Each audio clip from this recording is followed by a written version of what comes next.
U.S. diplomatic posts are on high alert in the Middle East as President Donald Trump considers recognizing Jerusalem as a capital of Israel. A final decision hasn't been made yet, but under U.S. law, the president has until December 4th to issue a waiver informing Congress that he will keep the embassy in Tel Aviv. Mr. Trump vowed to move the U.S. embassy from Tel Aviv to Jerusalem during the campaign. The territory has been at the center of decades of fighting between Israelis and Palestinians.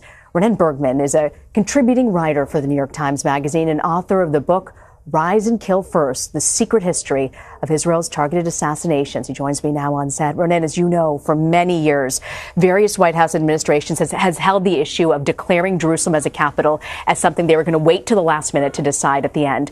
What do you make of this? There are two separate issues here. One is the U.S. recognition of Jerusalem as the capital of Israel. I think it's not that important. Even Russia, back in May, recognized that the Hebrew or the Israeli side, the New Jerusalem, not the eastern side, is the capital of Israel.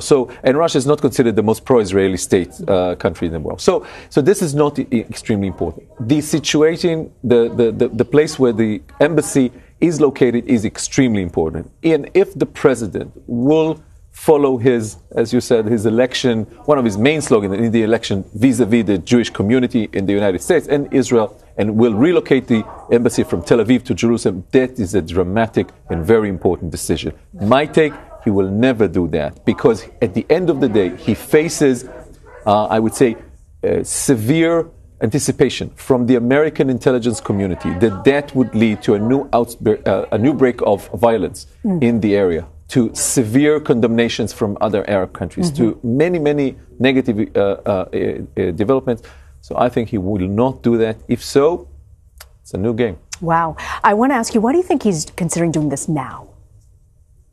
I think he is considering this because there is a pressure from ultra right-wing circles, either Jewish or Israelis, to fulfill what he, very, very clearly stated during the elections that he's going to do the day after he's elected. And now we are almost a year after he's inaugurated, and it hasn't yet happened. I think that the president, you are a better expert with American politics, but I think the president of the United States is trying to show that at least some of the promise that he made during the election campaign are fulfilling. From his point of view, just signing that waiver, or not signing that waiver, and ordering the embassy to be relocated and returning to Jerusalem is very easy from a technical point of view.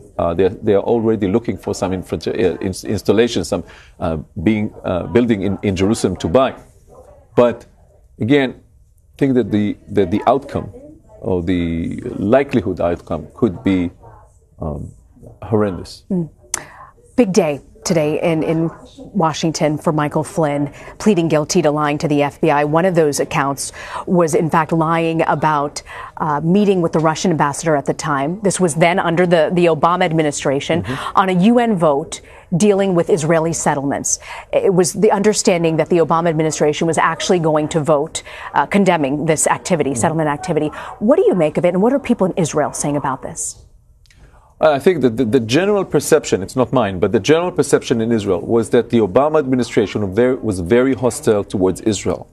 And the fact that the Obama administration did not block that UN resolution on settlement back at the time, and did not object, declaring the settlement as illegal, which basically constitute I would say, a decision by international law that the settlements are illegal, and therefore a very important decision by the UN. This is perceived as a peak of a tension between the Prime Minister of Israel and then the President of the United States, Barack Obama.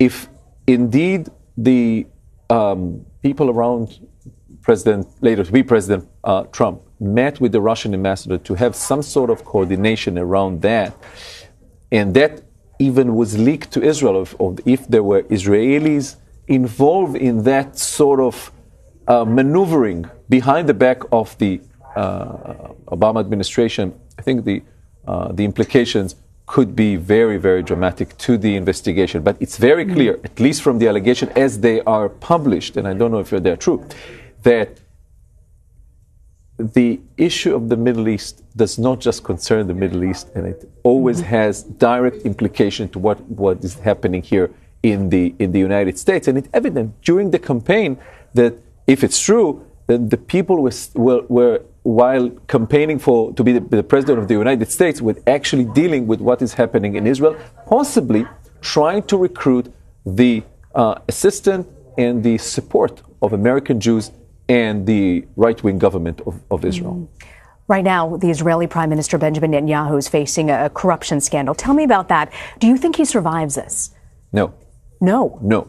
I think Netanyahu is going down. I don't know how long this will take, but I'm quite sure that in at least one, if not more, of the 5 cases. And remind us again what these cases are. Well, it's a long story, Yeah. but make it short. We are talking about at least one case of bribery where he received from businessmen, including the famous film producer Arnon Milchan, money worth merchandise like jewelry, cigars, pink champagne. And the police is investigating the alleged bribery that he paid, helping Mr. Milchan get a new permit to stay in the United States, helping another very famous Australian billionaire to get an Israeli passport. This is all under investigation. So this is one. There are other cases, one of them involving a paper owned by Mr. Sheldon Adelson. Another case of bribery, perjury, and alleged. Why do you think he doesn't survive this? Because I think that the police is going to issue a very, very severe report of at least some of these investigations, that he's going to be indicted. And if indicted, I think that even the public who really support him and admire Benjamin Netanyahu for many years would start to walk away and look for some other candidate. And I also think that under such strong allegation, maybe Mr. Sheldon Adelson, who was his strongest supporter and financial supporter, would withdraw and choose another one of the right-wing camp in Israel. That would have a profound effect. And the sentiment right now in Israel among the voting public, is there somebody in the wings, understanding of somebody who might take over? And would that person work well with President Trump? See eye to eye, I guess I should say. Well, we saw the leader of the Jewish house, or the Jewish home, Habayit HaYehudi, Naftali Bennett, an ultra-right-wing leader of the ultra-right camp in Israel and the settlers. He's getting close to Mr. Sheldon Adelson.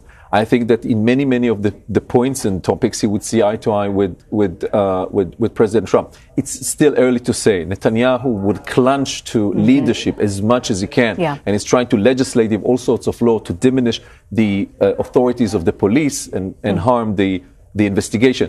But if I can see the map carving in, and also I would say the tension among the different parts of the coalition. We have a coalition government. It's very different than the United States.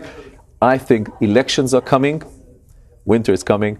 And I think that we will see Netanyahu leaving the political arena quite soon. Quite soon. Yeah. Before you go, I want to ask you, I know you have many sources when it comes to Syria in the intelligence world. What are you hearing about that conflict? Where is that headed? That's the next front. It even has a name, a no code name in Israeli intelligence. The next confrontation is going to be called the First Northern War. Why? Israel had the first Lebanon war, the invasion to Lebanon in 1982. Then it had the second Lebanon war of 2006 when it fought Hezbollah. That's in Lebanon. Now they are forecasting that it's going to be the first Northern War, which means a cross-border war between Israel and Iran and Hezbollah in Lebanon, and these forces in Syria as well. They are expecting confrontation. What adds to that equation is that Israel feels that the U.S. administration has practically evacuated Lebanon, evacuated the Middle East, that we are left alone. We Israelis, we are left alone. There's nothing worse for an Israeli, nothing worse for a Jew to be left alone and without the support of the United States. And that is the feeling and bitterness in many realms and corridors of the intelligence, security, and defense establishment. Iran is under, I would say, extensive military buildup in Syria. Israel has requested the United States to activate its leverage on the Russians, so the Russians would prevent the Iranians from doing that. It didn't happen. Israel asked the Russians directly. Mr. Netanyahu traveled a few times to the Kremlin and to Sochi and met with President Putin, and it didn't help. So Israel is now left with a choice, either to accept Iranian presence, stations throughout the northern border or do something. And I think sooner or later, we will see Israel planes bombing the Iranian installations throughout Syria. I can't imagine what that will look like and the type of war that could potentially launch. And the type of deterioration that the whole region can face. Well, on that not so positive note. Sorry for ending in this note. Yep. Well, we always love having you on, Ronen Bergman. Thank you very much for joining us on set. Thank you. Well, the search continues.